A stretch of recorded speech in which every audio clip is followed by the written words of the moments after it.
Inicialmente, pessoal, eu gostaria de agradecer a organização desse evento por essa oportunidade de estar aqui conversando com vocês hoje sobre coprodutos de etanol de milho na alimentação de bovinos e também parabenizar o Scott por aceitar esse desafio inovador de conduzir esse evento online. Muito bem, de acordo com a Conab, nós vamos sair aí dos 35 bilhões de litros de etanol para algo próximo de 50 bilhões na safra 2029-2030, o que, de acordo com a UNEM, deve agradecer a organização desse evento por essa oportunidade de estar aqui conversando com vocês hoje sobre coprodutos de etanol de milho na alimentação de bovinos e também parabenizar o Scott por aceitar esse desafio inovador de conduzir esse evento online. Muito bem, de acordo com a Conab, nós vamos sair aí dos 35 bilhões de litros de etanol para algo próximo de 50 bilhões na safra 2029-2030, o que, de acordo com a UNEM, deve representar, em termos de etanol proveniente de milho, 8 bilhões de litros, que representaria um consumo aproximado de 19 milhões de toneladas de milho e uma produção de 5,4 milhões de toneladas de coprodutos seco de etanol de milho. Essa produção...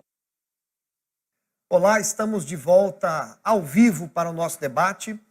Como vocês viram agora há pouco, tivemos um problema com o arquivo do Flávio Portela, o arquivo corrompido.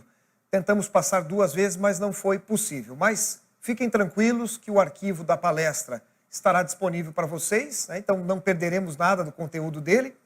E então, indo para o debate, eu gostaria apenas de saudar a todos, né? Fernanda Macitelli, boa tarde.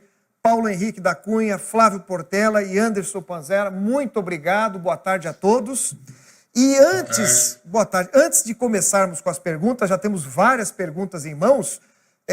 Professor Flávio Portela, disseram assim, aquela frase que quem sabe faz ao vivo, né?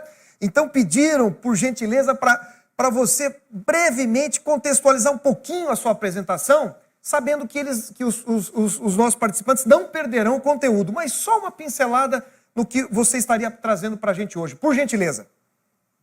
O foco da nossa discussão seria sobre o uso de coprodutos da produção de etanol de milho na alimentação de bovinos de corte, né? O Brasil vem crescendo a produção desses coprodutos, que o pessoal normalmente chama de forma generalizada de DDG, e nós temos uma gama de coprodutos, né? Os grãos destilados secos, propriamente dito, nós temos o coproduto úmido, convencional, e a gente tem também os produtos de um processo mais recente, mais moderno de extração, que é o que a gente chama de fibra seca e a fibra úmida ou solúveis. Mas o pessoal está chamando isso tudo de DDG, no máximo seco ou úmido.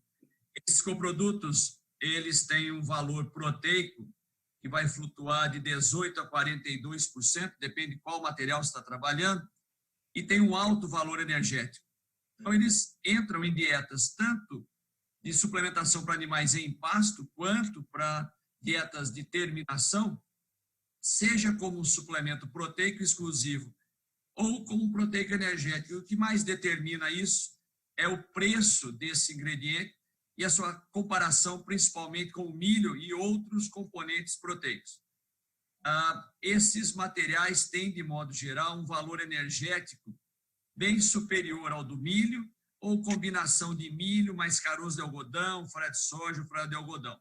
E quando incluídos acima de 10%, 15%, já como proteico energético, indo a 45% da dieta de confinamento, eles melhoram o desempenho. Eles ou aumentam o ganho de peso, ou melhoram a conversão, ou fazem as duas coisas juntas por ter um valor energético em relação ao milho, ou milho mais caroço, ou milho mais farelo, entre 10% a 50% maior valor alimentar. Então, isso é que traz esse benefício e um incremento expressivo na energia da dieta. E nós estaríamos aí discutindo com vocês como utilizar, como trabalhar com esses materiais, tanto em pasto com suplementação de animal em pasto na recria, quanto em confinamento, o foco maior em confinamento. Nós já temos vários trabalhos conduzidos em Piracicaba com produtos que a fibra com solúvel tanto úmido quanto seca, com resultados bastante interessantes, sejam em dietas típicas do Sudeste com milho e polpa, sejam em dietas do Centro-Oeste com milho, caroço de algodão, mostrando o potencial desses ingredientes que vem crescendo muito a adoção deles e já são hoje provavelmente, em termos de oferta, de quantidade, esses coprodutos já são quantitativamente os mais disponíveis aí para dietas de terminação e confinamento. Esse ia ser o foco da nossa discussão. Perfeito, professor. Obrigado aí. Deu para ter uma boa noção do que a palestra vai tratar. E lembrando que nós não perderemos o material, pelo contrário, vai ficar disponível a todos vocês. Né? Perfeito. Então vamos dando sequência ao nosso debate, iniciando aqui com a Fernanda. As perguntas estão chegando. E, Fernanda, por gentileza, pergunta que nos chega. Com que frequência devemos avaliar os principais princípios de bem-estar animal no confinamento? A pergunta vai além. Após o período de adaptação, semanalmente, mensalmente, o que você pode dizer sobre isso, por gentileza? Boa tarde a todos. Bom, o que os estudos nossos nos confirmam e também a experiência que a gente tem no confinamento é que os primeiros 15 a 21 dias a gente deve fazer com maior frequência algumas avaliações de bem-estar, principalmente as relacionadas ao princípio de saúde e conforto. Porque de saúde a gente vai ter sempre os indicadores como corrimento nasal, corrimento ocular, tosse, espirro, que podem já ir dando uma sugestão de alguns sintomas aí de problemas respiratórios que ocorrem mais no período de adaptação. Mas durante todo o período do confinamento, é importante a gente estar atento aos indicadores nossos de conforto, como o grau de sujidade e de poeira, porque se você vê que ele vai aumentando, nossas últimas análises mostram que cada 5 centímetros que a gente aumenta de lama no confinamento, a gente aumenta em 20 a 30% de animais sujos. Então, isso nos mostra também uma redução aí da conversão alimentar de 10 a 15%. Então, esses indicadores de conforto, que seja grau de sujidade, score de locomoção, constantemente, sempre que você for fazer a sua avaliação das suas baias, mais no período de adaptação, mas constantemente ele deve ser avaliado. Muito bom, Fernanda, obrigado. Seguindo a nossa sequência, vou passar para o Paulo Henrique agora, a pergunta acabou de chegar, Paulo, por gentileza, a respeito do que você apresentou. Então, está aqui a pergunta. O trabalho sobre custo da BRD avaliou o custo do desconto que o frigorífico faz em animais com lesões pulmonares, conserva ou graxaria? Bom, boa tarde a todos. Eles não entraram nesses detalhes. Eles abordam mais a avaliação da carcaça, o grau de lesão. Então, eles estabeleceram um score macroscópico da lesão pulmonar, mas eles não entraram na metodologia em detalhes com relação a esse questionamento. Tá, perfeito, obrigado. Já chegou mais uma, Paulo, já eu te passo essa também. Mas vamos seguir a ordem aqui. O Flávio Portela, por favor, Flávio, a respeito, chega a seguinte pergunta aqui. Durante o processo de produção do etanol de milho, é possível apresentar alguns resíduos indesejáveis nos seus coprodutos? E quais são os contaminantes que podem ocorrer e os cuidados a serem tomados pelos pecuaristas? Por gentileza.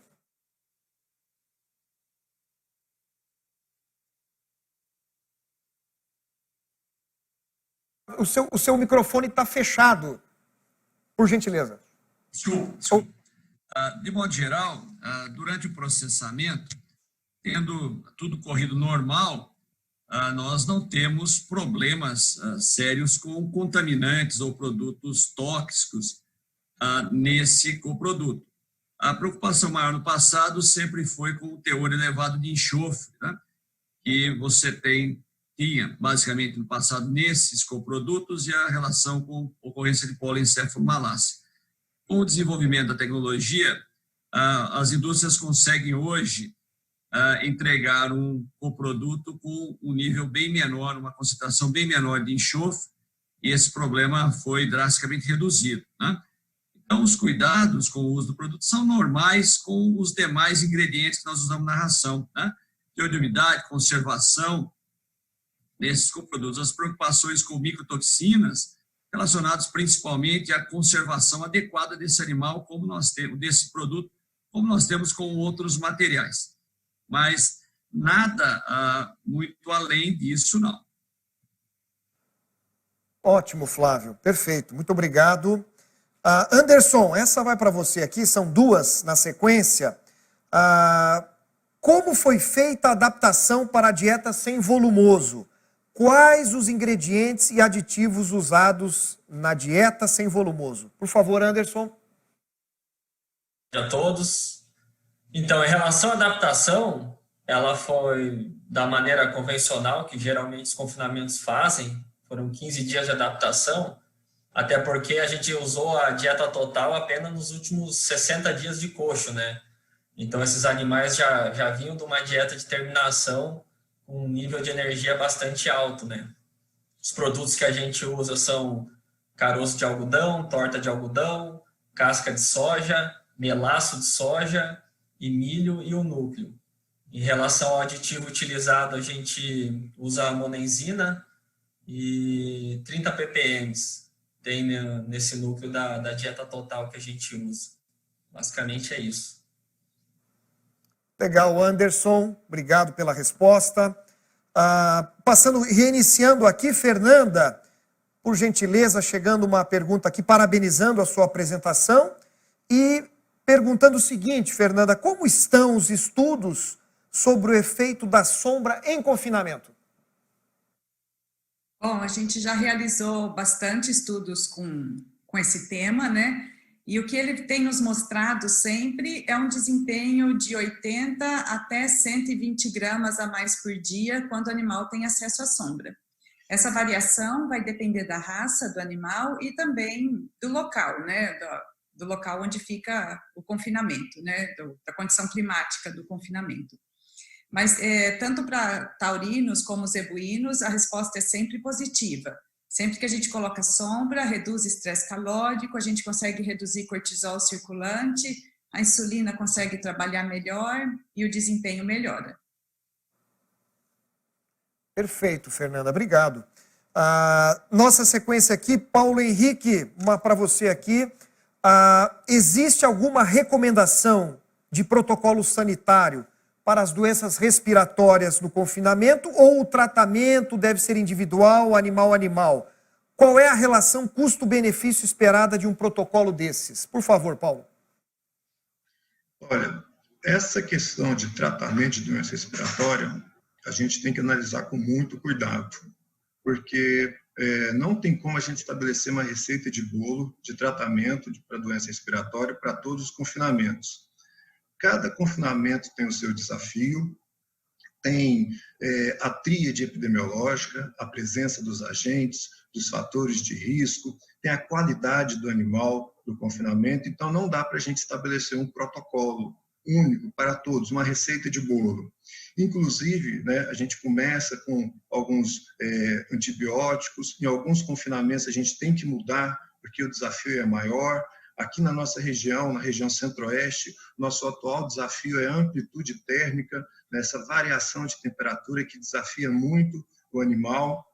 Então, assim, a gente tem estabelecido esse protocolo a partir de cada confinamento, a partir da qualidade da mão de obra do confinamento. Hoje, sabemos que um dos gargalos do confinamento é a qualidade da mão de obra, e isso está associado com o quê? Com a equipe de ronda. Nós até caracterizamos, né, a equipe de ronda é a águia dentro, né, do confinamento. Então, o bovino, ele esconde que está doente. Então, assim, a gente precisa estudar cada confinamento para estabelecer esse protocolo de tratamento. E quando a gente escolhe o antibiótico, né, além da questão da afinidade pulmonar, existem outros critérios também, né, o custo, se será utilizado o antimicrobiano de aplicação única, se esse antibiótico está associado com anti-inflamatório. Então, existe assim, uma gama de fatores que a gente tem que sentar e discutir com o confinador. O que a gente tem que evitar é a questão do trabalho de corpo de bombeiro, né? Aquele trabalho que, quando tem um surto, você vai lá para resolver o problema. E a gente até discute isso com os confinadores. Seria a mesma coisa da gente ir ao cinema, chegar atrasado, né? O filme já tem 15 minutos que passou, você entra, fica lá 20 minutos assistindo o filme, sai, e você tem que descobrir depois como o filme acabou. Então, assim, planejamento. Quando a gente fala em doença respiratória, tem que ter um planejamento, né, para que ocorra, né, reduza a ocorrência da doença respiratória. E lembrando sempre que toda vez que a gente fala em doença, tem que lembrar da tríade epidemiológica. Tá certo, Paulo, obrigado. Flávio, chega a pergunta aqui. Quais as estratégias estão sendo usadas para conservar o WDG para a compra na época da safra das usinas e o uso durante o ano em confinamento? Por favor, Flávio. Professor, só o seu microfone está fechado, por gentileza. O mais comum para quem está próximo da indústria é a compra frequente e uso, recebimento, a recepção semanal desse produto. Entretanto, o pessoal tem armazenado material também na propriedade, não só para uso no período muito distante, mas como segurança para falhas na entrega. Nós temos visto o pessoal fazer silo de superfície, cobrindo esse material com lona, usando ou não aditivo antifúngico. Nós temos visto esse tipo de trabalho, né? É possível armazenar o material em trincheira, também existe essa possibilidade. Quando o teor de umidade está muito alto, isso fica mais complicado, mas é possível fazer tanto em superfície quanto em silo trincheira, esse tipo de armazenamento para uso em períodos distintos. Ótimo, obrigado, Flávio. Na sequência, Anderson, na sua opinião, qual seria a principal limitação no uso de dieta total pelos confinadores? Olha, eu acho que tem que estar bem preparado em relação aos subprodutos, né? Então, eu acho que para nós, em relação à utilização no nosso confinamento, foi muito importante a gente ter já preparado essa compra dos subprodutos para o período todo de confinamento, né, desses animais que vão passar por essa dieta, né? Então, você ter esse estoque aí para eventualmente não precisar ficar mudando de dieta ou alternando insumo, eu acho que isso aí é importante e nem todos os confinadores conseguem fazer esse estoque e estar bem preparado em relação aos subprodutos, né? Ainda mais nessa época aí de hoje, que a gente está vendo os aumentos que teve em relação a, principalmente, os produtos aí proteicos, né? E também ao milho, né? Então, eu acho que hoje esse seria o gargalo e também precisa ter um operacional muito refinado, né? Em relação a uma equipe muito boa, a carregamento dos ingredientes, ao fornecimento no coxo. Então, acho que isso aí também precisa estar bem estruturado para trabalhar com essa dieta, sabe? Na minha opinião, é isso.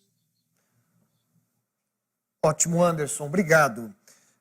Seguindo aqui, Fernanda, sobre jejum entre fazenda e abate, qual o tempo indicado para evitar problemas no abate? Qual sua experiência em jejum na fazenda e no frigorífico? E a pergunta finaliza: macho inteiro é mais problemático? Bom, eu não sei se a pergunta da pessoa está querendo dizer alterações no rendimento ou algo parecido, né, de carcaça. O que a gente sabe e que os estudos vêm mostrando é que se você dá jejum, para o animal ou não, não existe uma alteração na carcaça do animal. Existe alteração no peso por causa do conteúdo, mas não na carcaça, desde que esse jejum, lógico, não ultrapasse 24 a 30 horas.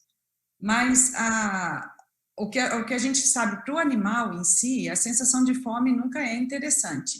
Então, no princípio de bem-estar animal, a gente coloca que não é necessário fazer jejum. Mas na parte, lógico, econômica, muitas vezes a gente acaba não fazendo o último trato, porque o animal não vai chegar a metabolizar isso aí.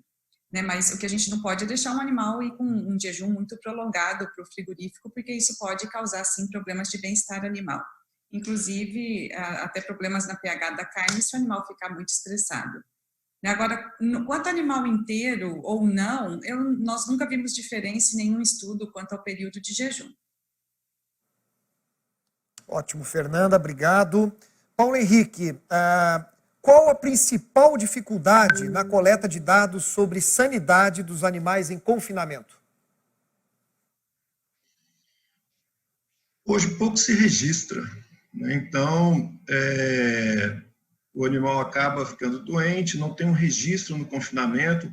Os confinamentos comerciais, eles utilizam softwares, mas os confinamentos, né, que não são comerciais, com número de 10, 12 mil, confinamentos com 3, 4 mil, que a gente vem desenvolvendo alguns projetos, não existe um registro na rotina de quais os animais estão doentes, qual é a medicação que está sendo feita, qual a dose.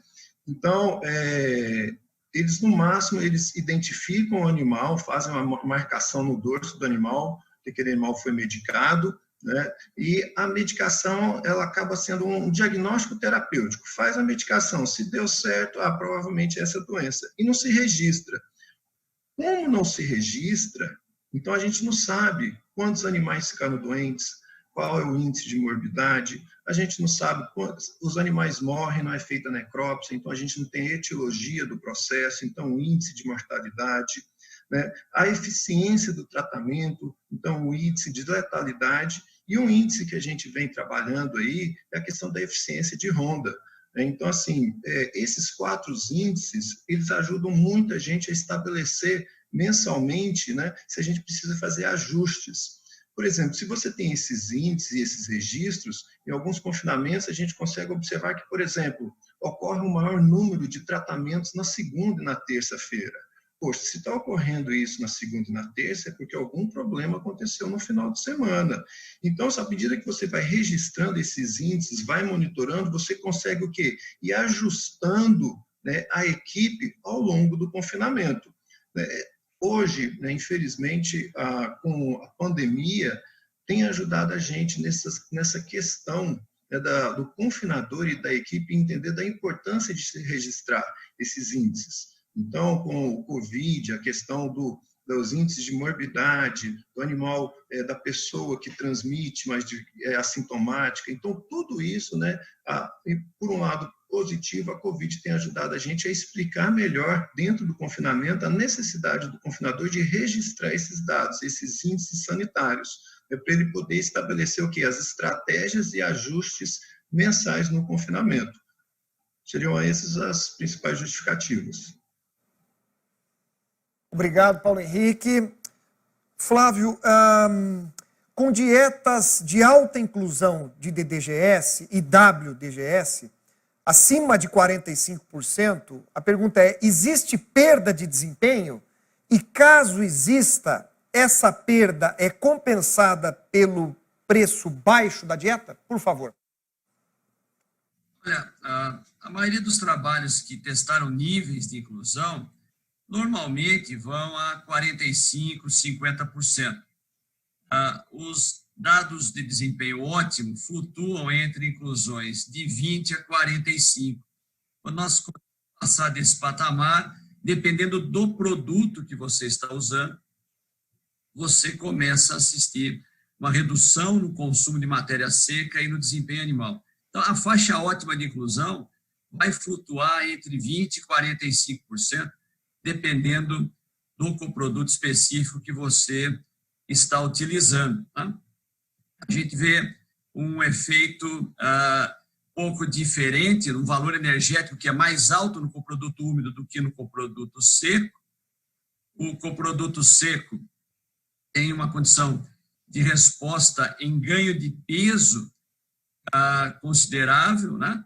O úmido também aumenta ganho de peso, mas pelo maior valor energético tem um impacto maior na melhoria da eficiência alimentar. Agora começa a passar de 45, às vezes de 40, a gente já pode começar a ver redução de consumo e desempenho.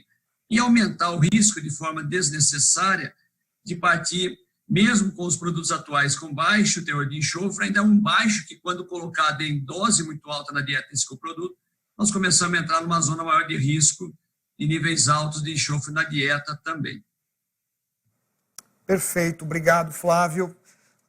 Anderson, em quanto tempo um produtor consegue adaptar seu confinamento a uma alimentação com dieta total, pensando principalmente no cronograma de atividades diárias? Por favor. Olha, no nosso caso, a gente conseguiu adaptar rápido. A decisão, na verdade, era muito mais relacionada ao impacto no operacional, né? Aos ganhos que a gente ia ter no operacional. Mas em relação à implantação da dieta, foi muito tranquilo. A gente já tinha uma equipe boa, que já na dieta convencional já tinha um ótimo desempenho. Então, eu acho que se o produtor tem a equipe boa já nas dietas que ele trabalha, não vejo problema nenhum dele conseguir mudar, né? Obviamente precisa ter essa estrutura em relação a, principalmente também maquinário, né? Mas acho que essa transição aí foi bem tranquila, pelo menos para nós, sabe? Só foi ter a tomada de decisão e começar a utilizar. Ótimo, Anderson. Bom saber. Isso aí já tranquiliza também nessa virada de chave, né? Fernanda, confinamento de piso de concreto. O conforto para os animais melhora ou diminui? Existe algum comparativo no desempenho animal? Por favor. São poucos os trabalhos que mostram piso de concreto ou não, mesmo porque é uma estrutura cara, né? Para a gente colocar no confinamento inteiro o piso de concreto em tudo. Né? Eu acho que está mais relacionado o conforto dos animais com a quantidade de lama que a gente deixa no solo, né? Se a gente tem um curral preparado, que seja, não precisa ser arenoso para que puxe lá toda a água, mas que tenha cascalho, que a pessoa se prepare antes do confinamento para que não tenha muita lama, que na época das águas, se for confinar o tempo todo, também reduza o tamanho dos lotes, né? São esses os cuidados. Os trabalhos que eu vejo com piso de concreto é também que, dependendo do concreto que é feito, pode também machucar os animais, porque ele é abrasivo. Né? Então, a gente tem que ter bastante cuidado em recomendar de que piso de concreto é muito mais viável no confinamento. Temos que levar em consideração o custo, o tipo de concreto que vai ser colocado. Isso não é muito mais barato e muito melhor para os animais, a gente, às vezes, manter, mesmo que na terra, mais limpo o nosso confinamento. Obrigado, Fernanda. Perfeito. Paulo Henrique, quais são os principais patógenos isolados em animais com pneumonia na região centro-oeste? Agentes bacterianos e ou virais, por favor. Bom, infelizmente, a gente tem pouca informação a respeito desses agentes etiológicos aqui na região centro-oeste. Então, a gente sabe que as bactérias eles são agentes comensais, eles estão presentes no trato respiratório superior, e os vírus eles acabam abrindo, né, as portas, eles prejudicam o mecanismo de defesa primária dos bovinos, do trato respiratório superior, e acabam abrindo as portas para as bactérias. Então, assim, nós temos poucos trabalhos no Brasil com relação aos agentes etiológicos que ocasionam a doença respiratória. Os trabalhos eles desenvolvem mais a região sudeste, que são os trabalhos desenvolvidos pela equipe do professor Alfieri, então, onde a marrêmia, o estófilos, né, são as bactérias presentes. Atualmente, a gente está desenvolvendo um projeto acompanhando, né, a doença respiratória em bovinos confinados. Então, a gente utiliza de exames laboratoriais. Primeiro é feita uma triagem pela inspeção visual, depois exames hematológicos, isso tudo no confinamento, fazendo fibrinogênio, hematócriproteína, depois o hemograma. E esses animais que têm alterações nesses exames, depois a gente faz o ultrassom pulmonar. Por que a gente está realizando o ultrassom pulmonar? Porque para justamente diferenciar se esses agentes que causam doenças respiratórias, os virais, né, porque a gente chega no confinamento, o animal está com aquela secreção nasal. Será que essa secreção nasal é só devido à rinotraqueite ou será que esse animal tem uma broncopneumonia? Então, a gente utilizando o ultrassom, a gente está conseguindo identificar que, às vezes, esse animal ele tem, na verdade, uma secreção nasal, mas não necessariamente uma broncopneumonia. E o objetivo final desse projeto é justamente o quê? Acompanhar o abate. Os animais que foram tratados ou animais que apresentarem lesões macroscópicas, nós coletaremos amostras de tecido pulmonar para fazer o quê? O histopatológico e a PCR para identificar os agentes virais. Então, assim, são poucos os trabalhos no Brasil com relação aos agentes bacterianos e virais, né? Existem mais os trabalhos da equipe do professor Alfieri, que estão relacionados nos confinamentos da região dos estados de Minas Gerais e São Paulo. Obrigado, Paulo. Flávio, por gentileza, além da variação na quantidade de proteína dos produtos oriundos da fermentação do etanol do milho, existe variação na qualidade desta proteína? Olha, quando você discute qualidade, o que pode mudar mais essa qualidade é a presença de levedura. Os coprodutos de etanol de alta proteína têm produtos com 42, 43 de proteína. É o DDG de alta proteína, que tem sido produzido por essas plantas mais modernas, né? Onde você faz a separação da fibra antes de mandar o material para destilação. Que não é o DDG, o WDG convencional, é a fibra com solúveis úmida ou seca. E esse processamento, além de originar esse coproduto, dependendo da indústria da qual você compra, pode flutuar de 18% a 30% de proteína, também produz o DDG de alta proteína. E esse DDG de alta proteína, ele, por você ter a separação da fibra antes do material concentrado para destilação, e de onde vai sair o etanol e esse DDG de alta proteína, ele vem com alto teor de levedura. Isso pode causar alteração no perfil de aminoácido de uma forma positiva, porque você tem mais proteína microbiana nisso daí. Mas qual o impacto benéfico real nisso? Para bovino, a eliminação é questionável, porque a maior parte dessas dietas, independente disso, já tem um excesso de proteína metabolizável. Agora, quando esse DDG de alta proteína é direcionado para vacas em lactação ou talvez animais jovens em crescimento, esse perfil de aminoácido teoricamente superior possa trazer algum benefício, né? Mas, no geral, quando a gente trabalha com o produto normal de 18 a 30 de proteína, é de se esperar pouco efeito em relação a esse aspecto qualitativo de proteína, é muito mais quantitativo. E as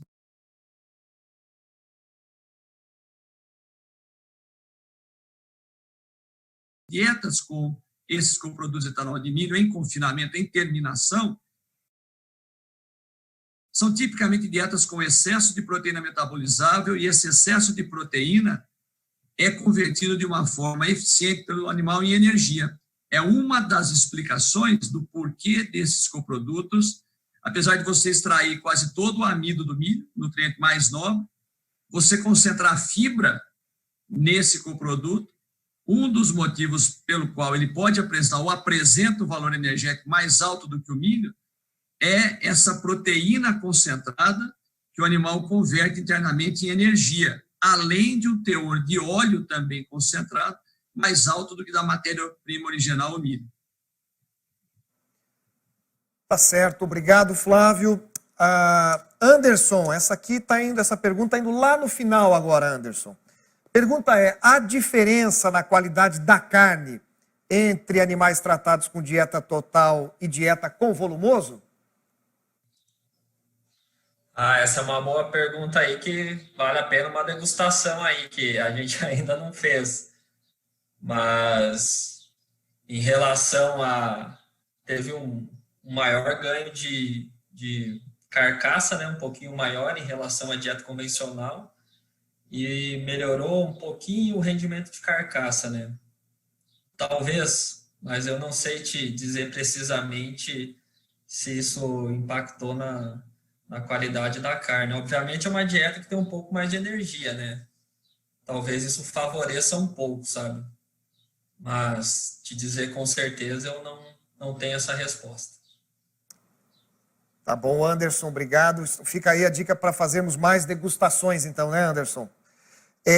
Fernanda, como aproximar a pesquisa sobre bem-estar animal e a realidade das fazendas de pecuária no país? Bom, eu acho que primeiro de tudo é quebrando esse paradigma de que bem-estar animal é algo utópico ou é algo difícil de ser implementado ou que custa caro, né? Porque bem-estar animal é o estado do animal. Então a gente tem que cuidar desse estado, seja ele na parte sanitária ou de nutrição ou de conforto, qualquer uma que seja ela. Eu acho que uma forma da gente aproximar é o que a gente tem feito no nosso grupo de estudo, é tentando tirar essa ideia de que ele custa caro, tá certo? E que é de difícil implementação.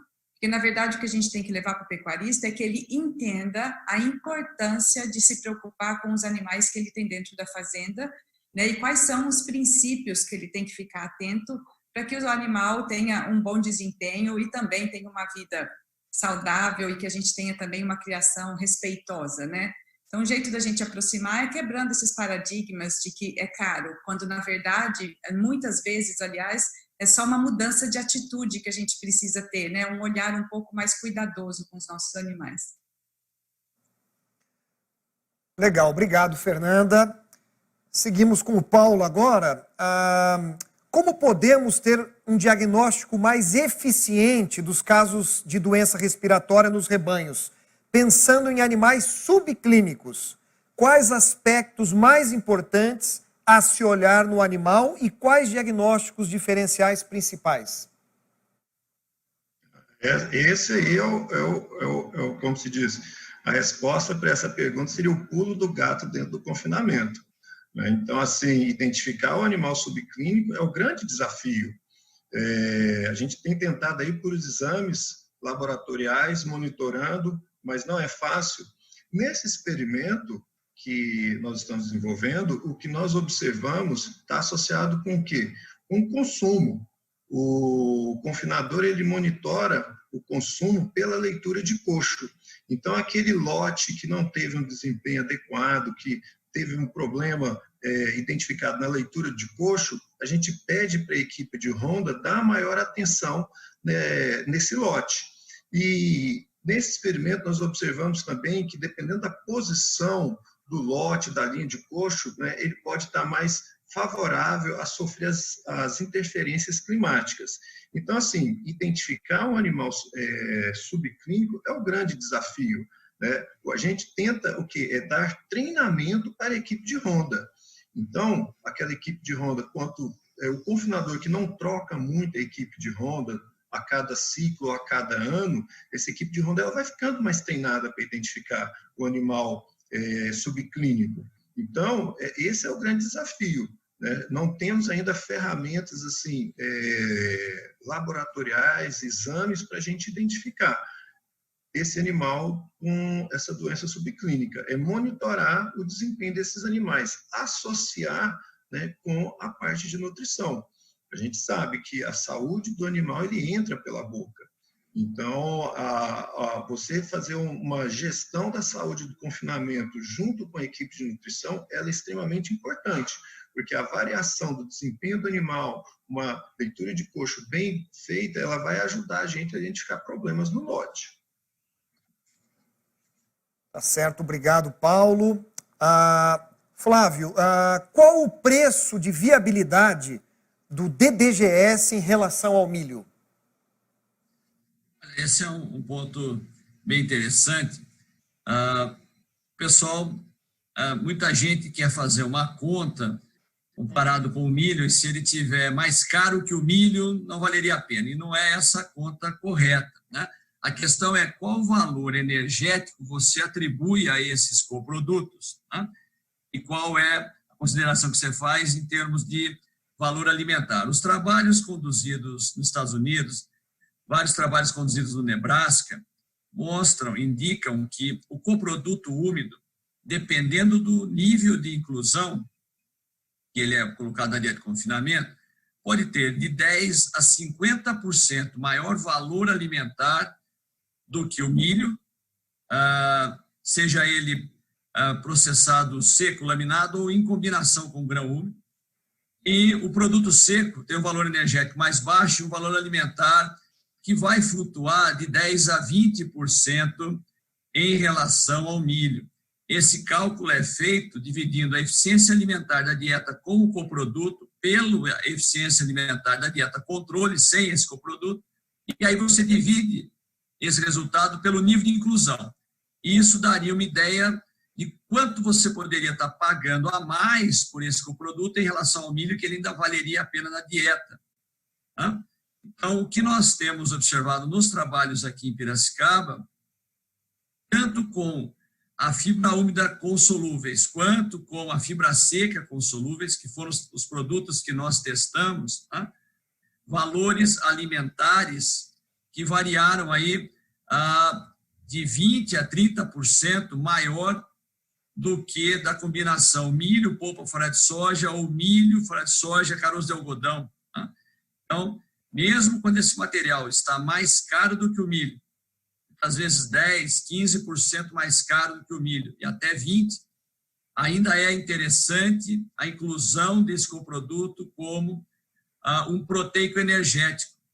Quando essa relação começa a cair, ele entra na dieta mais como um proteico, nível menor de inclusão. Então, o valor que você obtém de energia, quando você manda analisar esses coprodutos no laboratório, com composição química e as equações usadas para estimar o valor energético, subestimam drasticamente o valor energético real desses coprodutos.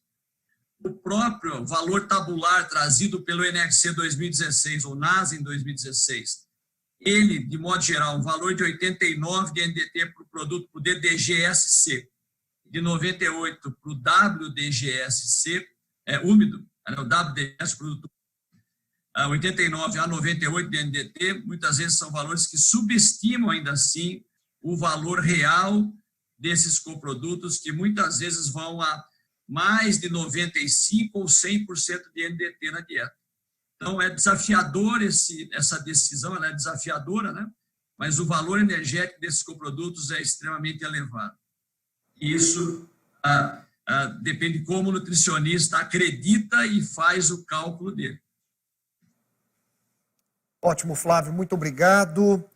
Anderson, a seletividade de alimentos por bovinos nas dietas de confinamento é um fator de desbalanço da dieta do coxo.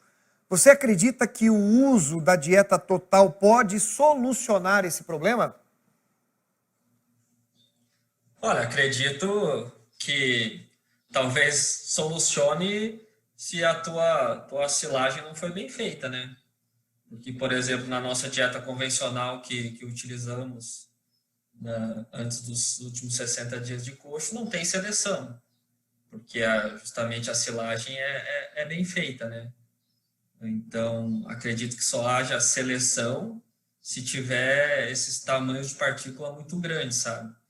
Então, talvez para quem não for eficiente na produção de volumoso, talvez corrija. Mas para quem consegue fazer um volumoso de uma boa qualidade, acredito que não tenha problema de seleção no coxo. Tá certo, Anderson, obrigado. Fernanda, no caso de confinamento coberto, com piso concretado, qual seria a lotação ideal? Bom, bem complicado a gente falar de lotação, né? Quanto maior a lotação, maiores os desafios que a gente traz para o animal. A gente já tem muitos estudos mostrando que tem muito efeito do tamanho do lote no desempenho, da densidade no desempenho, na sombra, enfim, dos animais já serem de lotes conhecidos ou não. A gente tem vários efeitos que podem afetar isso.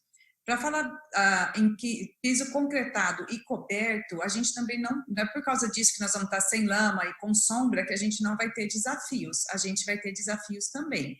E entre eles está a amônia.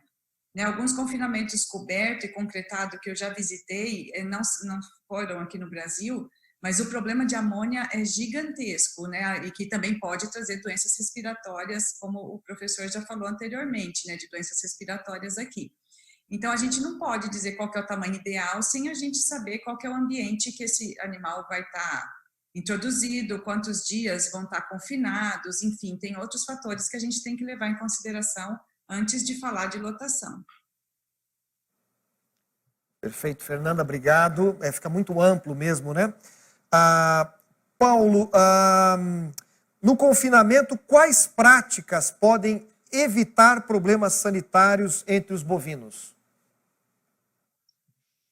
Acho que tudo começa com um protocolo de chegada, um protocolo sanitário.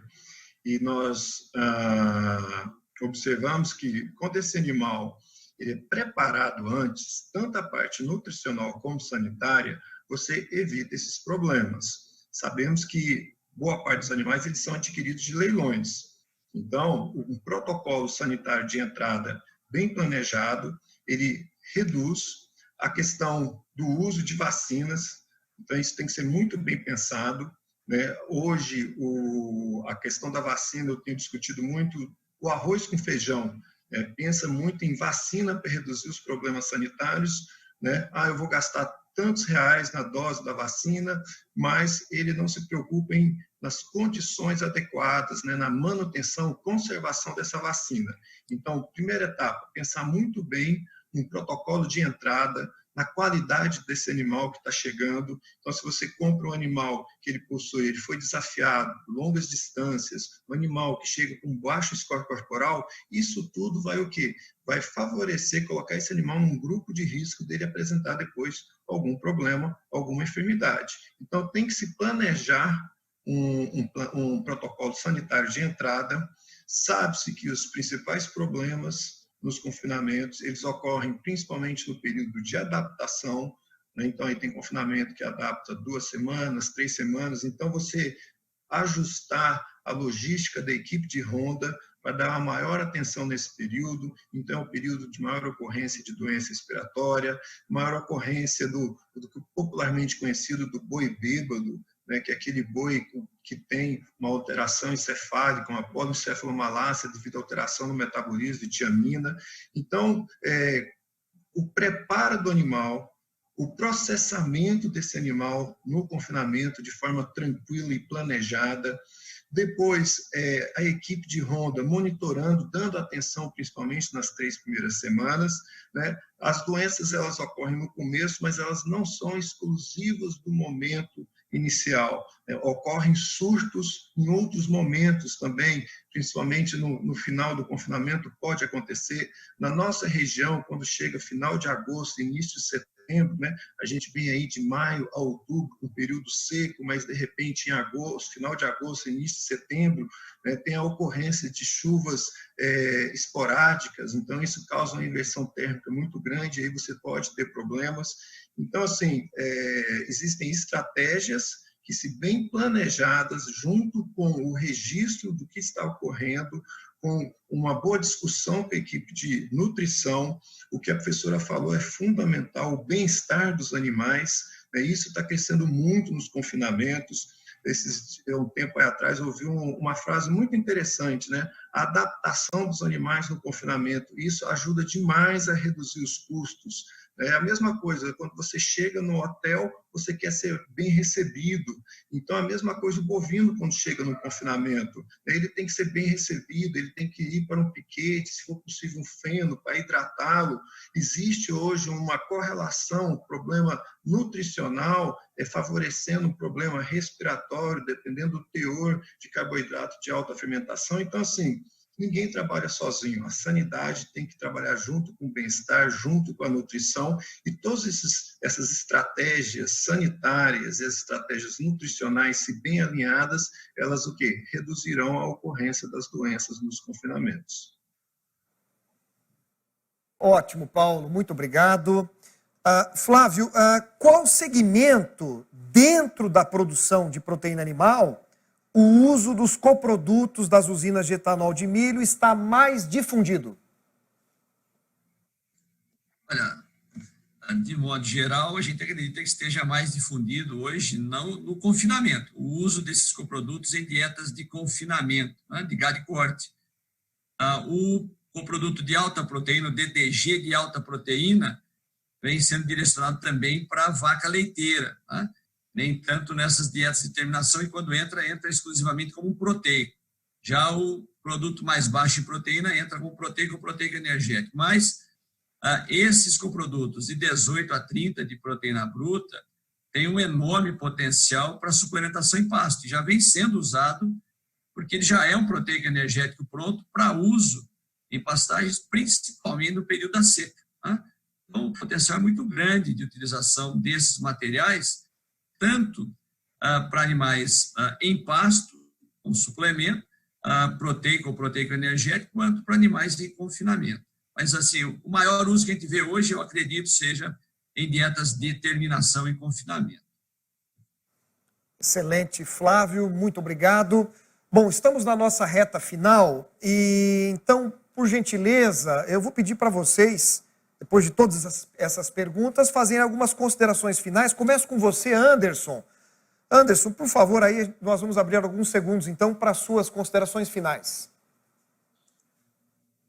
Bom, queria agradecer o convite da Scott aí para falar sobre esse tema, dizer que para nós foi muito importante a utilização da dieta total para a nossa operação. Também quero dizer que para quem quiser usar não precisa ter medo, é bem tranquilo. Às vezes as pessoas ficam com bastante dúvida em relação à sanidade dos animais, em relação a essa dieta. Então, se você tiver uma dieta bem balanceada, uma estrutura boa, poder jogar a dieta correta, a previsão precisa ser jogada no coxo, carregar certinho os ingredientes, não precisa ter medo. E é isso aí. Se alguém tiver mais alguma dúvida, pode entrar em contato comigo que a gente troca uma ideia. E agradecer a todos aí. Obrigado. Legal, obrigado, Anderson. Fernanda, por gentileza. Bom, o que eu trago aí para a gente refletir um pouco mais é que em confinamento a gente trabalha sempre com médias, mas quem compõe a média é um grupo. Então a gente tem que pensar nos indivíduos desse grupo e pensar em cada um deles. Muitas vezes a gente vê a pessoa, esse está com um corrimento nasal, amanhã a gente trata, vamos ver como está amanhã. Amanhã pode ser tarde para esse, amanhã pode ter contaminado outros animais, enfim. Se preocupem desde a recepção desses animais, como já foi falado. Tenham um protocolo de chegada, e ele pode ser diferente de acordo com o tanto de viagem que esse animal, né, a quantas horas ele viajou ou a distância. Alguns confinamentos aqui no Mato Grosso que eu tenho trabalhado, a gente já tem uma dieta chamada dieta recepção, ela é antes da adaptação, que é uma dieta para receber esses animais, para que eles, então, reduzam o cansaço da viagem, possa ser imunizado corretamente, passem pelo processo todo do processamento da recepção, da identificação e tudo mais. Então, desde a recepção é importante, até mesmo a gente se preocupar com o uso de aspersor, com o uso de sombra, com o tamanho de um lote, né, a preocupação com formação de lama, com formação de poeira, com lavar bebedouro. Muita gente às vezes não se preocupa com isso, lava uma vez por semana, e a hora que você vai ver, ela também é um contaminante, a água, né? E também afeta muito o consumo, e afeta o bem-estar dos animais. Então, são vários pontos que todos eles estão relacionados ao bem-estar dos animais e que a gente tem que prestar muita atenção e ter protocolo para tudo, e que ele seja acompanhado e que seja registrado, né, para que a gente veja ao longo dos anos, né, a nossa evolução, quando a gente começa, então, a se preocupar mais com o bem-estar dos animais. Estou à disposição também. Excelente, Fernanda, muito obrigado. Olha, eu vou ficar devendo, Paulo Henrique e Flávio, eu vou ficar devendo para vocês, nosso tempo estourou. Mas o debate foi rico. Muito obrigado novamente pela apresentação de vocês e participação. Então, agradecemos em nome da Scott Consultoria mais uma vez a participação de vocês. Muito obrigado.